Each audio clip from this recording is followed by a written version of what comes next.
everybody. This is Molly, and welcome to Purpose, where we are reading the stories of the Bible and seeing how they fit with our lives today. How does that affect me? That's what we're going to find out. Because our entire purpose for being on this planet is to get closer to God, to love Him more and more, and to love other people more and more, so that we can spend all of eternity in heaven with God, which is our purpose on this earth.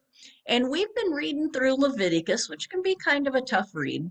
And I'm going to leave you with some thoughts on the Sabbath.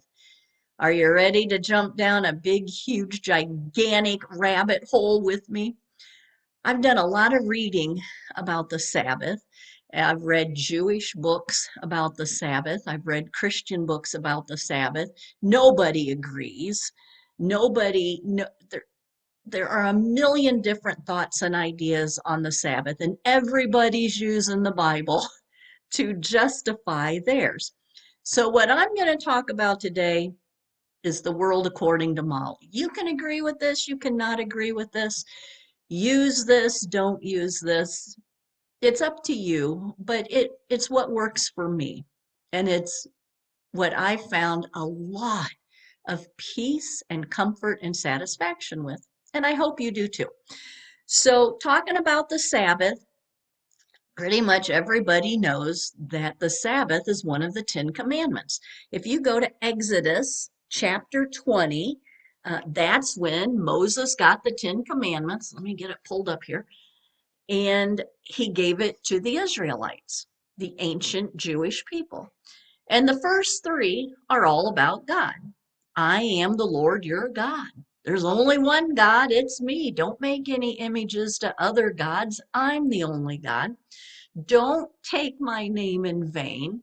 And number three, remember the Sabbath day to keep it holy. 6 days you can work, but on the seventh day, it's the Sabbath to the Lord, and you're not going to do any work. Not you, not your son, not your daughter, not your servants, nobody. Everybody on the earth is going to rest on the seventh day. Therefore, the Lord blessed the seventh day and hallowed it. He made it a holy day. Now, I don't know anywhere where Jesus got rid of the Ten Commandments.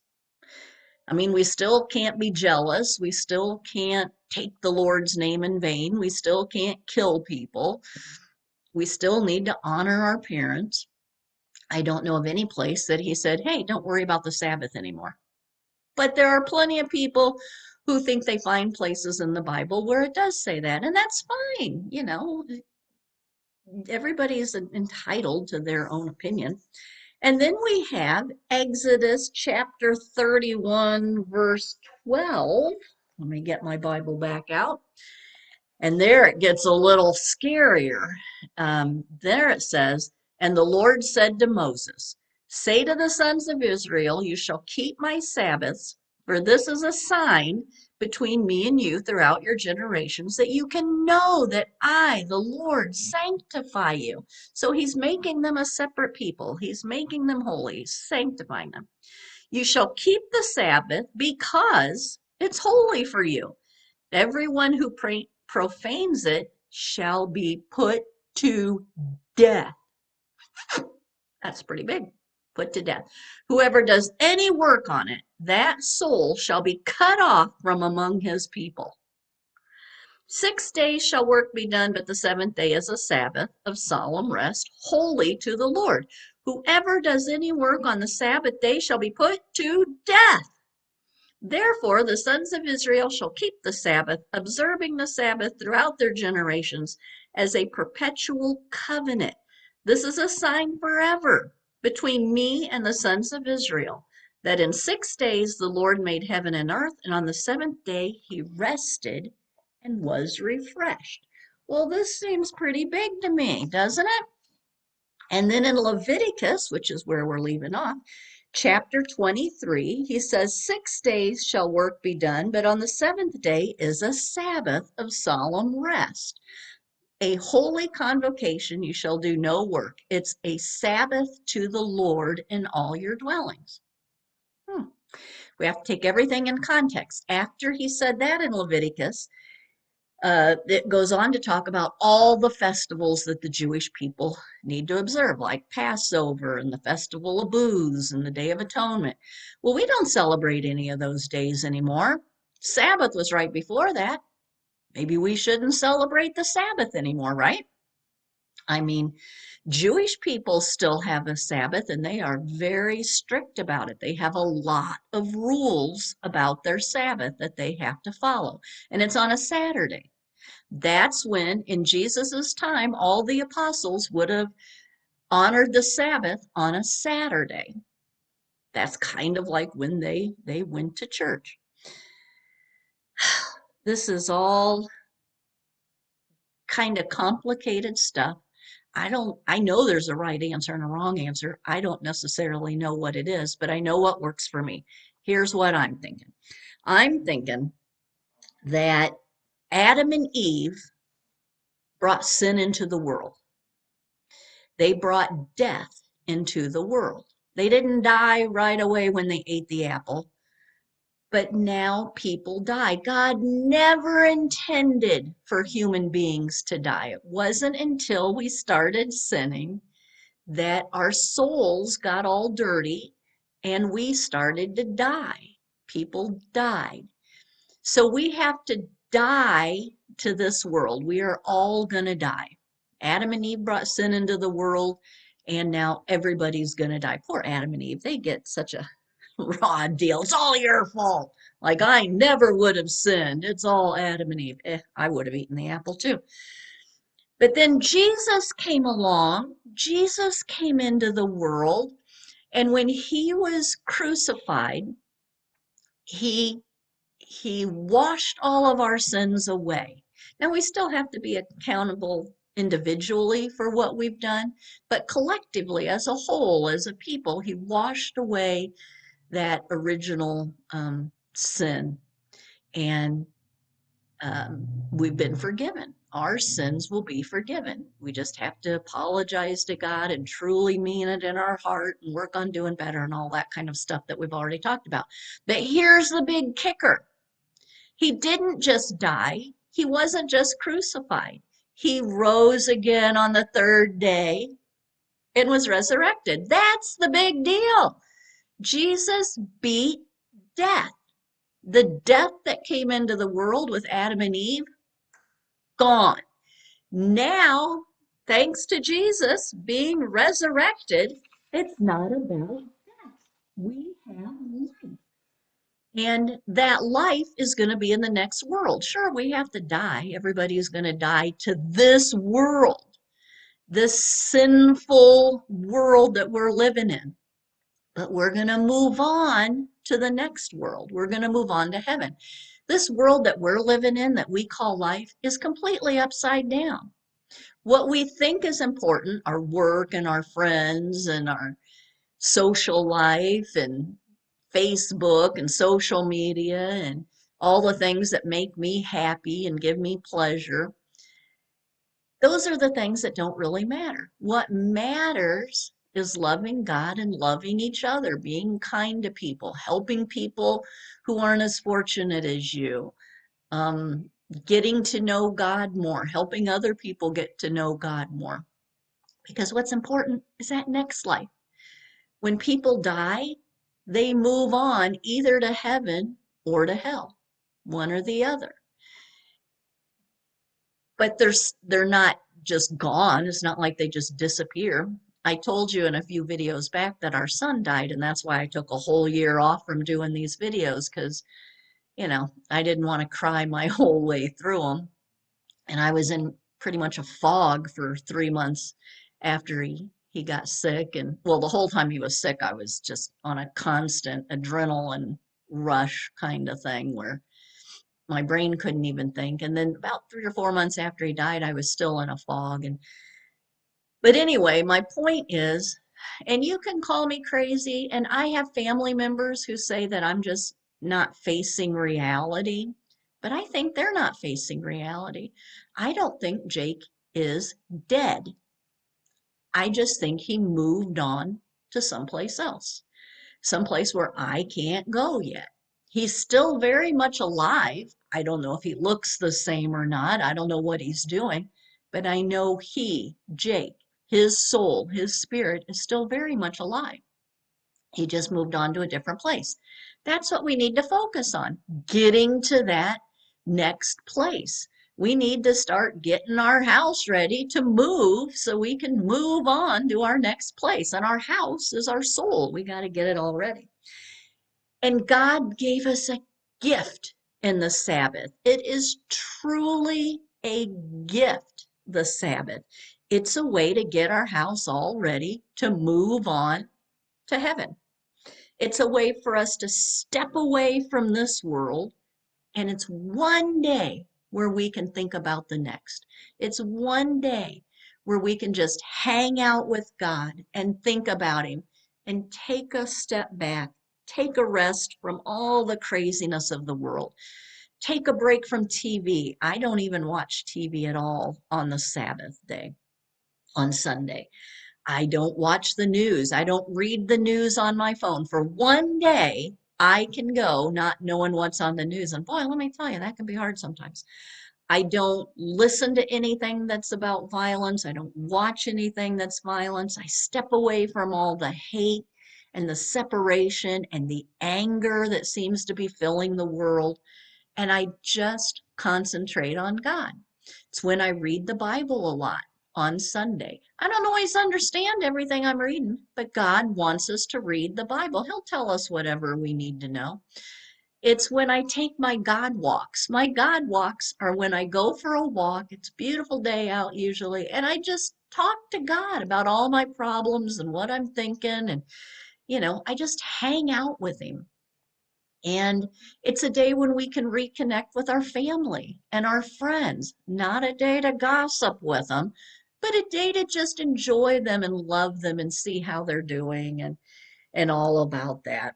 It's just basically a day to step away from this world and to think about God and our next world and hang out with Jesus.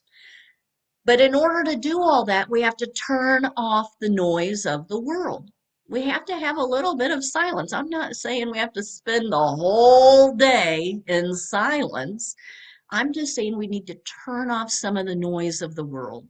Turn off the TV, turn off the social media, turn off the gossip and the talking on the phone all the time. And this used to be a whole lot easier up until, I don't know, the 1960s, and a lot of you might remember this time. Most of the businesses were closed on Sunday. You couldn't go to shopping on a Sunday. There was no Walmart, but if there was, you couldn't go there on a Sunday. Everything shut down. Couldn't even get gas on Sunday. Couldn't go to the mall. You had to plan ahead, do all of that on Saturday, so that Sunday you could rest. You could step away from the world. You could go to church and you could spend the time with your family. Now, I doubt everybody in the 1950s were just thinking about God on Sunday. I'm sure they went home and they fought with their spouse and they yelled at the kids because, we're all humans. But it was easier to step away from the world when the world stopped for one day. And I wish we had that now. I wish that our world would stop for one day and just think about God. So I try not to go shopping on Sunday. Part of my Sabbath practice, I won't call them rules, is to not make anybody else work on the Sabbath. So I'm not going to go shopping at Walmart and make those people work. I do it on Saturday. I won't say I never go out to eat on Sunday because I do, but I try not to. I think that by giving up on that Sunday of things being closed down, we lost that day for our soul to rest and to open up to God. And it's not that we don't care about God. People didn't open up stores on Sundays because they don't love God and they're atheist or they're evil or whatever. We did it. They probably did it because they wanted more money. We go shopping and we do all these things on Sunday like it's any other day We work on Sunday. We spend all day on the internet on Sunday, not because we don't love God, but because we're busy. We're so busy. We fill up all of our time with work, work, work, work, work, work, work. All week, we're work, work, work, work, work. So the only time we can do our household stuff, groceries and laundry and mowing the grass and all of that, is on the weekend. And if we take one day out of that weekend, well, now how am I going to get all of my stuff done? It's crazy how much we've filled up our lives with work. And I don't know how we take that out, when everybody's working at least 40 hours a week. I don't know how we fix that. But I do know that the Sabbath can give us one day to slow down, one day to think about God, one day to maybe not be quite so busy with all of the stuff that we have to get done and all of the noise that we have in our lives. I don't think Satan comes into our lives wearing a red cape and the little horns and the pitchfork. And I mean, if he did, we'd turn around and run the other way. Satan is a little whisper in our ear and says, hey, go check out your Facebook. Hey, why don't you call so and so and gossip about what's going on? Hey, why don't you watch a Netflix binge today? You deserve it. You've been working hard all week. Why don't you just have a Netflix binge and not think about work? That's what Satan does. Corey Tinboom had a great line. She said, if Satan can't make you sin, he'll make you busy. And that's 100% right. If we're busy doing all this stuff over here, we're not going to pay attention to God over here. We've got to slow down, not be quite so busy, and focus on God. But it's hard to do that when we have so many obligations. I think we just have to decide what's our priority going to be. Think about that. What are your priorities in life? And if you name off about 15 priorities, you're too busy. Ooh, my clock just dinged, sorry. Our only priority should be God. And then everything else will come off of that. Our family, our friends, they'll all come off of our love for God. If we can put God first in our life and trust Him that it'll be okay if I don't get the yard mowed on Sunday, I think that we'll be calmer. And God just kind of helps you fill in all that, all your work, all your obligations. I'm gonna leave you this week with Matthew chapter 11, verse 28. Where's it at? Matthew chapter 11, verse 28. I gotta find it first. Here it is. Come to me, all who labor and are heavy laden, and I will give you rest. We're busy. We've got so many responsibilities. We've got to go to God with them. Talk to God about all those responsibilities. Talk to God about your stress. Talk to Him. Trust Him. Ask Him to help you. Go to God. He will give you rest. Take my yoke upon you and learn from me, for I am gentle and lowly in heart, and you will find rest for your souls. You want rest? Go to God. Take one day to get rid of the noise of the world, focus on God, and He's going to give you peace. He's going to give you rest. For my yoke is easy and my burden is light. So when the world weighs us down, when we have all the stress on us that's in the news today, we need to step away, turn it off, and go to God. And then guess what? Sabbath isn't just one day. Sabbath is 7 days a week. If we can practice it just one day, then maybe we can slowly start adding it into all of our other days. And then who knows, maybe in 10, 15, 20 years from now, we'll spend every day in Sabbath rest with God. We'll talk to Him about every single thing going on in our life. We'll ask Him what we should do with every single thing, even the little bitty things, should I do laundry today? Should I mop the floor? What do you want to do today, God? When we can trust him with everything and be like little children and trust that God's going to take care of us, we're going to find peace and we're going to find rest and we are going to be ready for that next world. So when we die from this world, we're not going to hell. We're going to go to heaven where we will have eternal rest. Our soul will be so filled with God's love that that's all we're going to be consumed with, just loving God.